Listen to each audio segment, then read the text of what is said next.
Well, back now with a look at another impact of the pandemic. It is changing how the adoption process works. And it's now going virtual, but it isn't the only change. Channel 5's MARISOL reports. Behind these doors is where families in Hidalgo County can settle their case to either take custody or adopt a child. And even though the coronavirus has changed the process, it hasn't made it impossible to keep families together. Two families were able to finalize their adoptions with the Child Protection Court of the Rio Grande Valley West online, a new process under a new normal. Knowing that I have a hand in helping these children achieve permanency, it brings me great joy, but I'm just a hand. Associate Judge Carlos Villalon Jr. has worked in this courtroom and another courtroom in Starr County for about 8 years.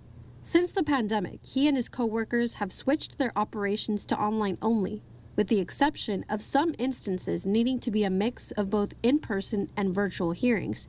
But that's not the only thing that's changed. Once the pandemic hit, it dropped significantly.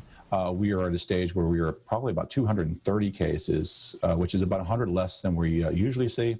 Judge Villalon Jr. explains that the pandemic has likely caused a drop in reporting children who aren't in school or are socially distancing at home.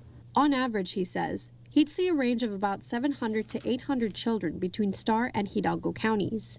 Well, right now we have 87 children in the Rio Grande Valley that are looking for their forever family. They are looking to be adopted by their forever home. John Lennon is a media specialist for the Texas Department of Family and Protective Services. He explains it this way. There is at least one child per county in the Rio Grande Valley that is looking for a permanent home.